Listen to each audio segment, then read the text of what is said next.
In the event that the IMS controller displays a load cell alarm, the discrepant load cell will need to be replaced.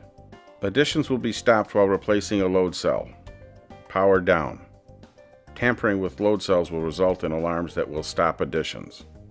Load cells should only be replaced by trained riggers. Have blocking on hand to support the loader after it has been jacked up. Remove the 2 cotter pins. Loosen the bolts securing the bad load cell to the load cell mount. Use the jacking point on the addition system leg and a hydraulic jack to raise the leg high enough to remove the bad low cell.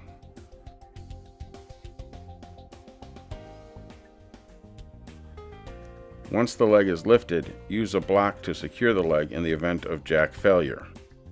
Remove the top and bottom pins above and below the load cell. Remove old load cell and install the new load cell and bolt in place.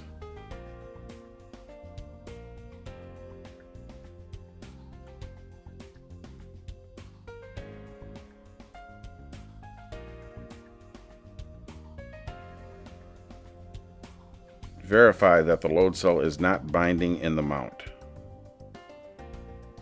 The load cell should be centralized in the mount with a gap on both sides of the load cell where the support pins go through the mount.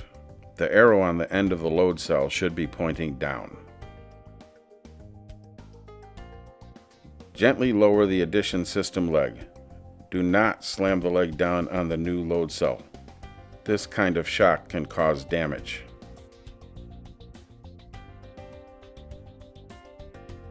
Loosen and separate all conduit connections on the load cell loop between the controller and the bad load cell.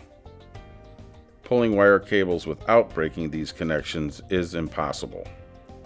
Remove the large hex plug or unbolt the port cover located on the side of the skid.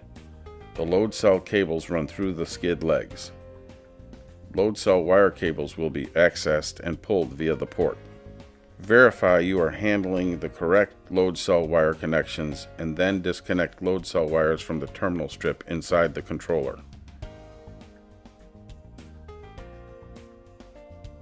Attach a nylon line to the load cell wire cable using electrical tape.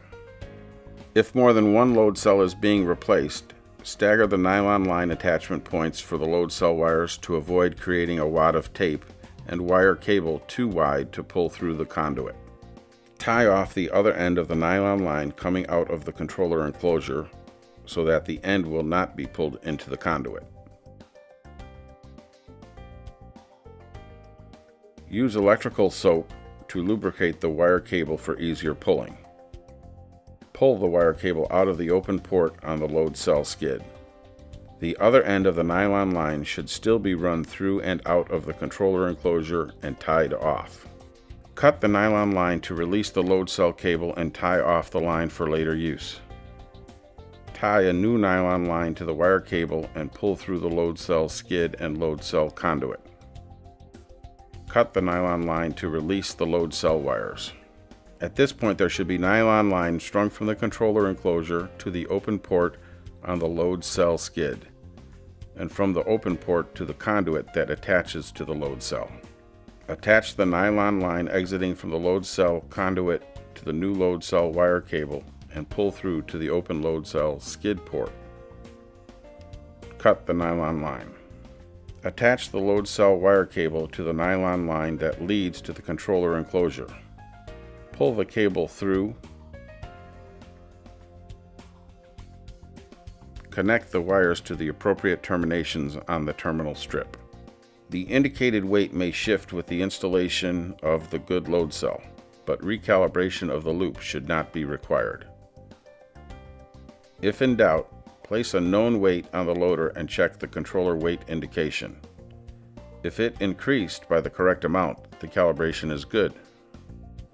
The load cell alarm will not clear until power is cycled to the controller. Turn off power for 30 seconds and then power back up.